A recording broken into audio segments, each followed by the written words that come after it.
Hey you guys, welcome to a video where I'm going to be working in my December daily. This is actually going to be a video that I had intentionally talked through, but I wanted to abbreviate the video, so I decided to do a voiceover. So today I'm going to be talking about doing a memory keeping page for the tea party that we had, and also a page to introduce kind of my planner that I have also part of my December daily. Now, as you see here, it's a painting that I created through, it's not completed yet, but through Mindy Lacefield's class, but this paper does not withhold watercolor. And I'm a little concerned about that because I do like adding paint to my pages.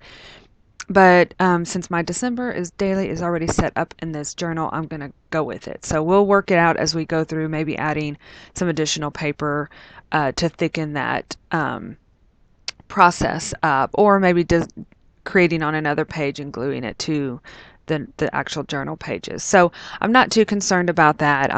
We'll work through that process. Um, so basically, we're going to be using some papers from Kelly Bangs. I bought her Creative Pink Christmas or Pink Christmas series, and so we're going to be using a lot of those throughout this journal. And then also, we're going to be creating right now using the Santa, and um, these are some of the pages that we have that I printed out from her kit. And then that's the joy of when you buy a digital is you just have to print out what you want to use, and you don't have to print out everything. And then if you love one page more than the other, you can print out 2 pages of those. Um, so the Santa is actually from a Little Golden Book series, and I have several pages that I just love the illustrations, and so I just kind of save those in my ephemera packs to where I can use those throughout my journals. Now, also part of this series, I'm going to be talking about and answering some of the questions you guys had from the tea. We had some issues with the volume and things like that, so I just decided that I would cover those in a video like today. So I'm just actually just gluing the page to, again, this is probably what I'm going to be doing a lot throughout this journal, just to get some stability on the pages for this journal. So I guess what we can do is go ahead and kind of start with some of the questions that I had. One of them is a lot of things were about being inspired, and I have to say that my inspiration comes from just everyday life. That's just everything, whether it's from something on television, what I read in a book, what I see outside. My daughter was in dance, so that was always a great inspiration. A lot of times you'll see a lot of ballerinas and tutus and things like that. Last year we went to see the Nutcracker, and I think it was last year's or the year before that, February kit was her little cute outfit was based on the little gumdrops that came out of Mother Ginger. And so there's just lots of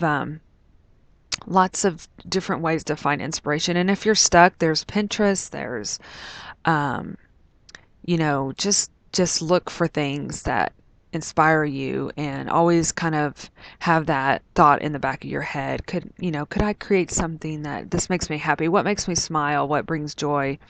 And then go and create it. So that's kind of where I've got my inspiration. I know a couple of the kits, I've been inspired by pictures, like this last Christmas kit. I was inspired by my mom being an angel. And so I did the heart kit, and then also the writing kit that I did up was my grandmother, and I just loved that she was leaning up against the mailbox, and that inspired me. So again, it's just looking for different things that you see that can inspire you. Let's see here. So on this page that I am creating, I'm going to be kind of juggling back and forth, toggling, whatever the word is. Um, for this page, I'm going to actually be doing a like some writing and some doodling on it. So I'll come back at the end of the video and have that done. So that just kind of gives you an idea. I'm just getting some of the pages down to get creative. This is where I'm going to be adding the memory keeping from the Tea Party. This is actually a book page that's actually it's very sturdy. So I really that's why I added. If you see, it kind of has some white paint on it. That's gesso, and it was kind of sitting on my desk, my art desk, and so you can see that it has some watercolor splotches on it, which I think adds to the page. But I'm going to just be putting that down again for stability purposes. And also, I love having wording in the background of my pages. So even though the wording is there, the gesso kind of mutes it out a little bit. So it adds, um, so you can kind of see the different, you can still see the wording through the images that we're going to be gluing on top. So the next question is, let's see here. Oh, it talks about, do you ever afraid to show your art or overcome self-criticism? In a moment, I'm going to be showing you a couple of canvases that are some of my first canvases I ever created, and they are not some of my proudest work. I mean, I was really learning different medias, and so I was using a lot of gelatos, and anytime you use like wax like that, it's you really that's typically like the last thing that I add, or if I want it to be a resistant, because if you try to watercolor over it, it just doesn't work. So those are some of the lessons that I learned as I learned my creative process and what works for me and what type of mediums I like to use on my artwork. So again, I'll show you that in just a moment and point that out when it comes up on my video. So I'm just adding washi here to the seams of my books, just to kind of add so those pages don't uplift that are closest to the seam there, to the binding seam. So that's kind of what I'm um, adding here. And then actually, I think I'm going to be doing it on the left hand side, but I do like to add that washi as reassurance. So then, and as far as showing your artwork, just be proud of that you created it. Find your style, stick with it. Just if you love it, then it's meant to be. That's kind of what I've always said. Is just what does your heart feel? What do you like it? Is it something that is makes you happy? Then it's what you're meant to do. And so, um, one of the things that I've taken a lot of classes to talk about business and art, and the first thing they tell you is believe in yourself. And I know that can be really a challenge because sometimes you want to compare yourself to others, um, but that is the number one on the top of the list before if, is self is not comparison, self-criticism. It all comes with believing in yourself and just doing your thing, what feels good to you. um, as you can see, I'm cutting out this teacup, and I had a ton of tea time magazines, along with um, let's see, country living was a favorite, cottage journals, the garden ones were inspiration for outside. But when we moved, I think I had the largest moving box filled with magazines, and I was like, okay, and I mean, as long as I do have a lot of cabinet spaces, I really didn't for a lot of magazines. So I kind of picked out my favorite ones, and I think I donated the rest to Goodwill. And now I could just kick myself because I could have cut out all those beautiful teacups and all those beautiful images and used them in my journal. I actually got this idea from a couple videos on YouTube, and then I saw a video um, by Journal with Dolly, and it's that's when I saw her actually cutting out some and saving them and using her throughout. And she had this hamburger, and I was like, what a great idea. So I actually went and bought these magazines just for my Christmas journals. And not that I'm going to use all the cutouts this year, but definitely get more organized where I don't have just stacks and stacks of them. Just flip through them, pick out words, pick out images, and get organized and save them, and keep all the Christmas together and those kind of things. So that's definitely on my 2021 list of things I want to complete as far as my creative processes. Um, so that so isn't that teacup pretty? I know there's a glare on it, you guys. It's kind of hard not to do the glare when you have lights and the magazines are glossy. So, okay. So my next question was, how do you juggle your art business and work and stay motivated? So, I think many of you know that I do work a full-time job. Been, I'm on my way to retirement. Okay, not exactly on my way to retirement, but um, I do have a countdown on my phone, and so I'll never forget. I was telling somebody, and I have probably about 8, 9 years left, and they say, I don't know if that's healthy. Maybe you need to go on some vacations, but they don't realize that my goal is to do art full time. So it's but I don't want to, until that's my goal. I want to be an artist full time and create and make journals and inspire others. And so that is, my friend, why I have a countdown on my phone. But flipping over to the video, I actually am making a little banner here, and I'm going to be using some foam stickers that are glitter and red. They're really pretty, and we're going to be spelling out the word T, and then I'm going to be making like a little banner to go into my. I love making these banners. They're kind of a three-dimensional, interactive, not necessarily interactive, but it's like, kind of a off the page. I do love making banners for my memory keeping.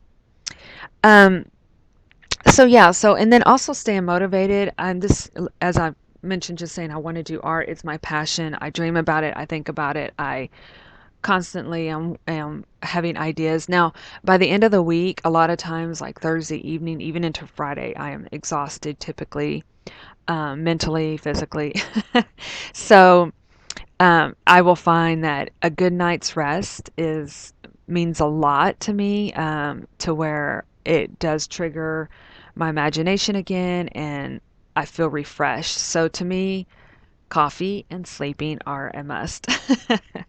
But really and truly, sometimes I think at the beginning of, oh, there you go. In my video, you can see this is those art canvases that are some of the first ones I've ever done. And you can see it's kind of an owl, but I did a lot of gelatos and tried to go over it with pen, I think, and it just didn't work. And here's another one. This probably would be like, you could consider this would be my first girl. She's completely cut out from papers, but yeah, yeah.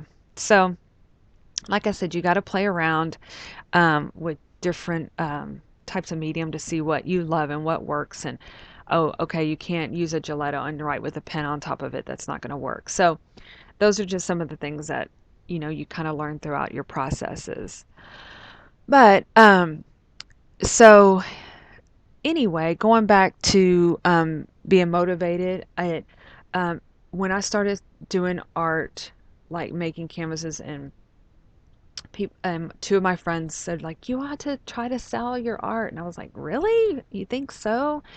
And so when that happened, and I decided I'm going to do this, because I've always, and it kind of, I'll run back into another next question to answer this. I've always been type that's been creative, and what can I do to be creative full time, and give others, because people love creative things, and crafty things, and so I have a long life of craftiness, and so um, I really I told myself, okay, when you're starting this business, you're not giving up this time. And not that I gave up other times.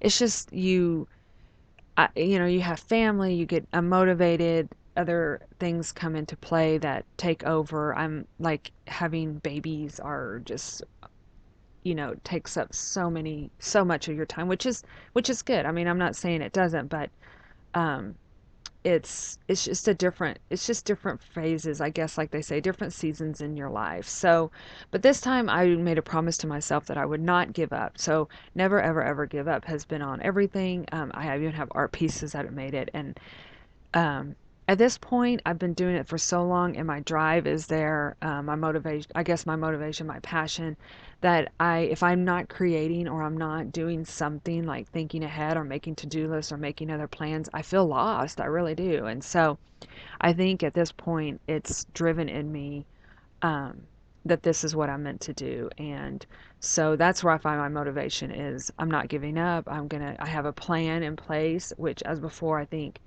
a lot of it can come with age and wisdom and focus. And so um, I know I think with all creatives, we deal with focus. And so I've had to I've got, not to say I haven't gotten off focus, but I have to streamline myself and say, okay, this is not what I want to do. Not making art. This art is my heartfelt passion. So, um, and also, I think journaling is my heartfelt passion because if I'm not journaling or keeping up with something, oh, I feel so lost. And I think that comes from my family. My mom's a journaler. My sister and I have been scrapbooking for 20 plus years. I know I've scrapbooked before my son was born, but really and truly came full fledged scrapbooking. So, and he's 21. So it's just kind of like if you're not documenting, I feel completely lost as well. So that's just that's part of it as well. Is just what else would I what am I going to do if I'm not doing this. So so that's answering kind of that. And then you get into, oh, and that brings me to selling crafts. I did have a question like, how did you start selling crafts? Well, I would say back in my 20s, I'll never forget, I had bought these brooms. I think they were either from Michael's or a five and dime store, something like that. And they had them like on clearance. And so I bought them up and I bought ribbons and little angels and made them into little Christmas brooms. And I'll never forget, I worked at an auction and ended up selling those brooms to people there that would give them as gifts. And so that was one of my ventures of just, but again, I remember I took off and went to florist school. I thought I wanted to um, do florist, which I learned a lot. I still use some of those techniques today in my mind, but so I've always kind of had a creative, inspired soul to sell my product. But anyway, going back, also, my sister and I, this was when I was pregnant with my son. We decided we were going to sell at craft shows. And so we made a lot of the plastic canvas. We made up birdhouses and she made up kittens. And I had started buying imports down on the border and a Mexico, and I would sell imports. Well, then that went into opening a store and crossing over and going down into the interior and buying definitely wholesale at that point. That was quite an adventure. But then 9/11 happened, and then it just kind of having a store is a lot of responsibility, and it's where that is your 100% life. And Zachary was a toddler then, and so that kind of was a little bit more challenging. And then 9/11 happened, so then that kind of put everything in where it wasn't. I don't know, things change. So that's kind of I've always um, uh, kind of always been in the back of my mind to kind of sell things. But another thing is what I've learned too is being an artist and your artwork. I would do like church kind of um, events and um, sometimes those aren't necessarily where you need to be. Like a friend of mine, I'll never forget, I sat with her and she's like, you need to do like artsy shows, more geared towards art. And that made a huge difference. Of course, a lot of those you have to apply to get into, but that makes a big difference. And then now that I live out far away from a lot of the places, I really just prefer to. I love online. I love to be creative online. I love to inspire others online. So I think you just evolve through your goal. I mean, I know a lot of people love the shows. I get to meet people, but I don't know, being an artist and trying to sell your stuff that isn't for everybody, I would have to say that was one of a critical moment of kind of being self-criticism. Oh, maybe my art's not good enough, those kind of things. So really finding your niche and finding where your stuff, where your product is an inspiration for others and that others like it too, which that's why I'm so thankful for Instagram and Facebook and stuff because I've really been able to be introduced to new people and people that have the same drive and passion and love of creating as I do. And so it's been quite a blessing. So how do you like that banner? And then it turned out cute. I love adding the little paper flowers and then just kind of, you saw I had to deal with the staples there because I staple more pages together. So yeah, that'll be something that needs to be looked upon. So, so then I guess at this point I am, what am I making? Oh, I'm going to be making a heart to go into the teacup. So I'm just kind of doing a freehand heart that comes out of the teacup there. And again, I love those paper that is part of that kit. So, okay, so some of the other questions that I had is do you like making art with others or by yourself? So I think if I'm creating like I'm doing now, I can do this. I don't have any problems with um, being able to chit chat and talk with others and stuff. But if I'm creating canvases and I'm creating art, a lot of times I prefer to be um,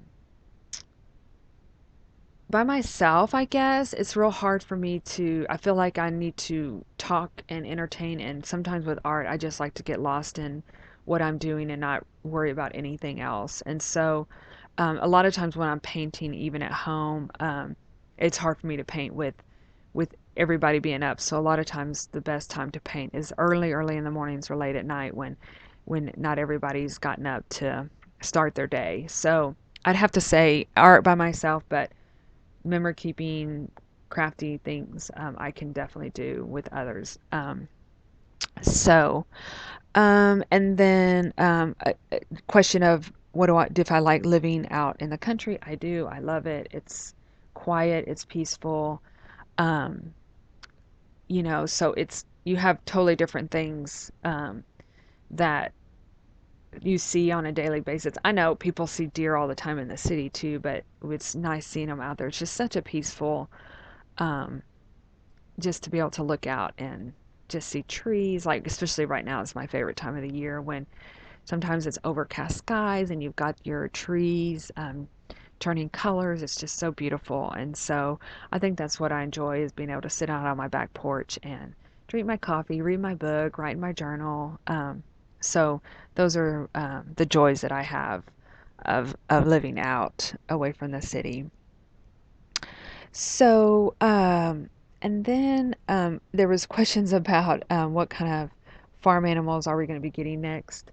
And I have to say that that's kind of my husband's category because he does all the selection of what's going to be, because mainly he takes care of the outside. So I know with the chickens we had, they only had, we started out with 12 this spring and we only have four. So it's kind of sad, thinking about things that can get them, and they literally can just disappear. So they either went and something from the sky or something like that. So anyway, but going back to the video, this is a glitter marker, and these can be. I know I've talked about these before in other videos. They are actually really good. They are on Amazon. They're called ink glitter markers, and they work really, really good.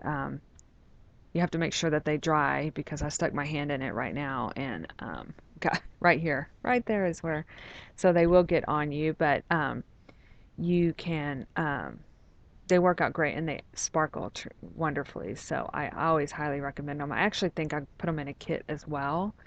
And so, like I said, I really love these markers. And then let's see here. Going back to some other questions is okay, so I know I had some from my daughter, and she was like, what do you like more, painting or journaling? And I have to say they go both hand in hand because, again, if I'm not doing one or the other, I feel lost. So I think both of them are equally the same. I love painting, but I also love keeping a journal. And like I said, if I'm not documenting, I feel completely out of sorts. And so she also asked what my favorite color was, which she knows is pink, uh, and then she says, "What do you do in your free time?" And I kind of covered that already. I think is this is my free time, my art. I think artists. I think that's just how you think. Is your free time? Is you're constantly your creative mind and soul doesn't turn off. But I do like to decorate my house, and for the seasons, that is something that I love to do. And I do love having tea parties, and I love. I'm not. I think if I said I'd love to try to be organized, but I would be lying because I'm one of the most unorganized people. But that is something a goal of mine for 2021. Is I think the thing with the COVID has really allowed me to be at home a lot more and slow things down a little bit where and I have to say I'm a lot more organized than what I used to be. At least I kind of know what I have, but I still, I know I talk about the garage for the last 2 years, but that's a work in progress. But it actually has gotten really better. So I have to admit that that's good. So I just basically cut out a scallop top here, and I think what at this point we're going to come back and I'm going to turn the video off and do some wording, some lettering, and then I'll come back and show you guys my journal. I didn't figure you want to sit through while I journal on camera. Okay, so I came back and I journaled. And so basically, I just added some stickers. I added some doodle, I added a little sticker here that I got in a Happy Mail with the date. And then on this last page, I just basically doodled a tree and wrote in my lettering and added to that. So this also is a little sparkle, also from an order that I just placed. And it's just a tag so I can be able to find um, my page quicker when I'm doing my planning and checking my checklist, checking my list and checking it twice. So that gives me a little page marker. All right, you guys. Well, that's a wrap. Thanks for watching.